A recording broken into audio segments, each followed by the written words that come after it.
नमस्कार साथियों, आप सभी साथियों का सुभाष सर के इस YouTube चैनल पर हार्दिक स्वागत अभिनंदन। साथियों, आज की क्लास स्पेशल रहने वाली है आप सभी साथियों के लिए, क्योंकि आज की क्लास में हम एक ऐसे विषय पर डिस्कस करने वाले हैं जिससे संबंधित ऑनलाइन मैटर बहुत कम अवेलेबल है और शानदार और अच्छा मैटर तो ये मान के चलिएगा कि यूट्यूब चैनल्स पर ना के बराबर है।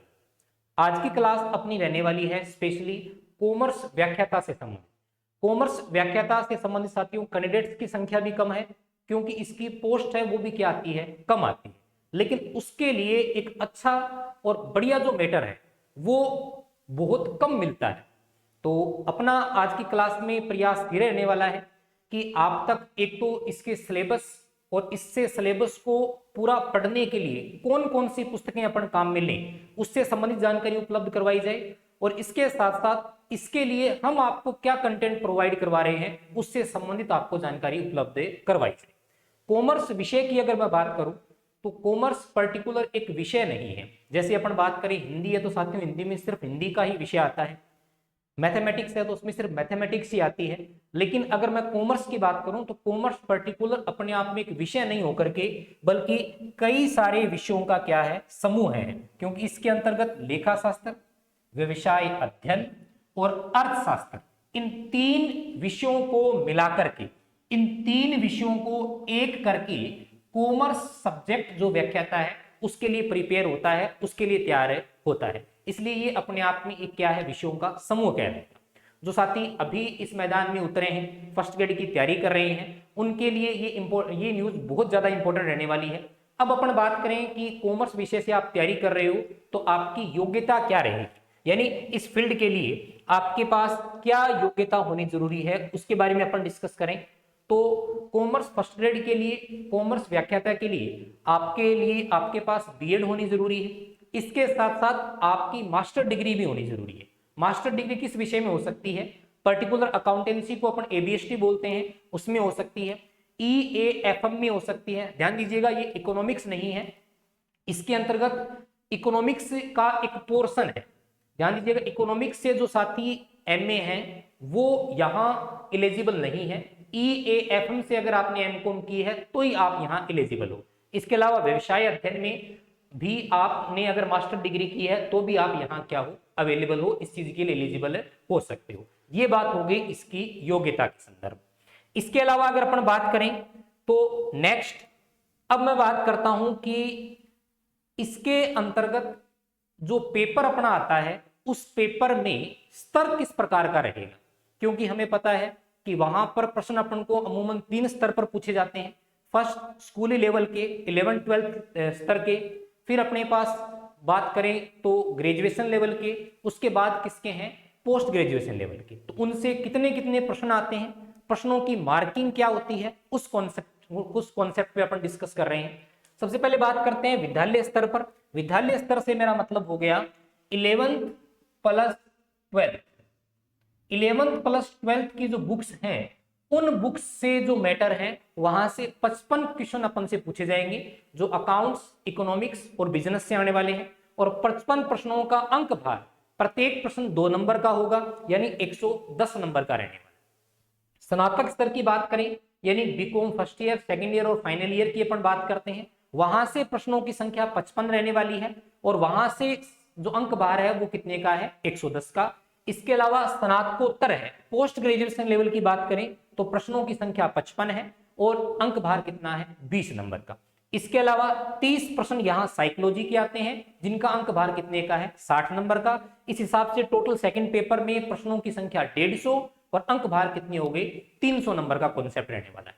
अब अपन बात करेंगे कि आपके लिए धुरीना जो ऐप है वो किस प्रकार का कंटेंट है वो लेकर के आया है फर्स्ट ग्रेड की तैयारी के लिए। हम आपको कौन कौन सी पुस्तकों से बढ़िया शानदार मैटर है वो प्रोवाइड करेंगे, उससे संबंधित एक डेमो मैं आपको दे देता हूं कि कौन कौन सी पुस्तकें अगर आप पढ़ सकते हो या हम आपको प्रोवाइड करवा सकते हैं तो वो किस प्रकार का मैटर रहने वाला है।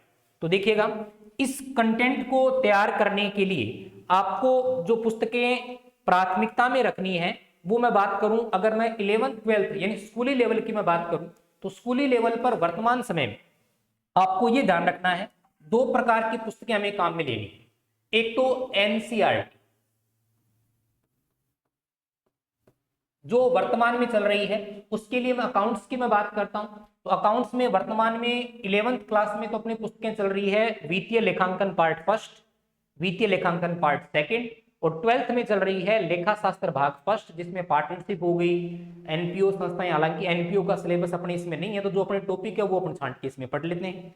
लेखा शास्त्र भाग सेकंड, जिसमें कंपनी अकाउंट्स हो गए, शेयर हो गए, डिवेंचर हो गए, और बहुत सारी चीजें इसमें शामिल है, कैश फ्लो हो गया, वो सारी चीजें अपन को यहां से कवर करनी है। इसके अलावा मैंने यहां क्या लिखा, इसके एनसीईआरटी के साथ साथ हमें आरबीएससी की पुस्तकें, कॉमर्स में एनसीईआरटी के साथ साथ आरबीएससी की पुस्तकें बहुत ज्यादा इंपॉर्टेंट है। इसका रीजन क्या है, एनसीईआरटी में मैटर के क्वेश्चन आपको मिल जाएंगे, लेकिन उसका कॉन्सेप्ट है वो ज्यादा बढ़िया तरीके से कवर हमें कहां मिलेगा, आरबीएससी की पुस्तकों में मिलेगा। इसलिए एनसीईआरटी के साथ साथ आरबीएससी की पुस्तकें भी हम कवर करेंगे, और ये चीजें अपन को साथ साथ में कवर करनी है। तो ये बात होगी किसके संदर्भ में, 11th 12th की अकाउंटेंसी के संदर्भ में। ये लेखा शास्त्र की पुरानी पुस्तक है, उसकी भी फोटो मैंने आपके साथ यहाँ शेयर की। इसके बाद अपन बात करें नेक्स्ट, तो अपन बात करते हैं नेक्स्ट बिजनेस स्टडीज के बारे में। व्यवसाय अध्ययन के परिप्रेक्ष्य में अगर मैं बात करूं, तो व्यवसाय अध्ययन के परिप्रेक्ष्य में वर्तमान समय में जो पुस्तकें चल रही है 11th 12th के लिए, 11th क्लास के लिए व्यवसाय अध्ययन की पुस्तकें अभी चल रही है। इसके अलावा व्यवसाय अध्ययन पार्ट फर्स्ट और व्यवसाय अध्ययन पार्ट सेकंड, जिसमें व्यवसायिक वित्त और विपणन है, और इसमें प्रबंध के सिद्धांत और कार्य। ये चीज आपके लिए ये पुस्तक इंपॉर्टेंट रहेगी 11th 12th के लेवल के साथ साथ ग्रेजुएशन लेवल तक की। तो इन चीजों से जो शानदार शानदार नोट्स हैं जो आपके एग्जाम के लिए बहुत ज्यादा महत्वपूर्ण, देखिएगा एनसीईआरटी की लैंग्वेज टफ है, उसको इजी बनाने का काम हम करेंगे धुरीना पर, तो इसलिए ये सारा कंटेंट आपको वहां क्या रहेगा, अवेलेबल रहेगा बहुत ही शानदार तरीके से। इसके अलावा बात करूं मैं तीसरे सब्जेक्ट की, तो तीसरा सब्जेक्ट से पहले एक चीज और रहेगी भी, वो मैं बता देता हूं। क्या ग्रेजुएशन लेवल के लिए यहां एक बेस्ट पुस्तक है जिसको अपन प्राथमिकता देंगे, वो है प्रबंध के सिद्धांत। वो किसकी है, आरएल नवलखा जी की पुस्तक है। उस पुस्तक से प्रबंध के सिद्धांतों को अपन कवर करेंगे। इसके अलावा इनकी एक प्रसिद्ध पुस्तक और है, वो कौन सी है, बिजनेस लॉ। बिजनेस लॉ जब हम अपन इसके सिलेबस को डिस्कस करते हैं तो वहां कॉन्ट्रैक्ट एक्ट आ गया, इसके अलावा उपभोक्ता संरक्षण अधिनियम आ गया। ये सारी चीजें अपन कहां से कवर करेंगे, बिजनेस लॉ की पुस्तक है, जो इसके राइटर भी कौन है, आरएल नवलखा जी है, तो फेमस राइटर हैं। इनकी पुस्तकों को भी अपन साथ साथ में कवर करते हुए चले। इसके बाद अपन तीसरे सब्जेक्ट की बात कर लेते हैं, तो तीसरा महत्वपूर्ण सब्जेक्ट अपना बच जाता है, वो है इकोनॉमिक्स। साथियों इकोनॉमिक्स कॉमर्स के अलावा और भी बहुत सारे एग्जाम्स में अपने काम आता है, तो उसी संदर्भ में अपने इसको तैयार करेंगे, उसी हिसाब से अपने इसको प्रिपेयर करेंगे। 12th क्लास में वर्तमान में बुक्स चल रही हैं समष्टि अर्थशास्त्र, व्यष्टि अर्थशास्त्र, इनको अपन कवर करेंगे। इसके अलावा अर्थशास्त्र में सांख्यिकी क्या है, स्टैटिस्टिक्स का जो पोर्शन आता है वो भी अपन कवर करेंगे।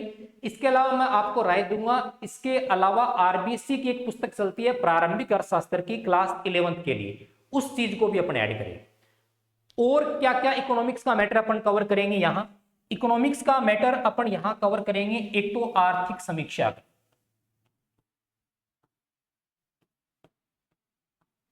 नंबर एक बात।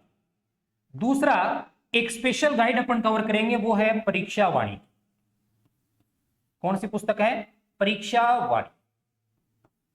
ये चीजें अगर आप स्पेशली कवर करते हो तो आप बड़ी आसानी से फर्स्ट ग्रेड में सिलेक्शन है वो प्राप्त कर सकते हो। साथियों इन सारी चीजों का जो निचोड़ है वो निचोड़ हम आप तक उपलब्ध करवाएंगे धुरीना ऐप पर। तो आज ही आप ज्वाइन करें हमें धुरीना ऐप पर सुभाषचरण के कोर्स में। धन्यवाद।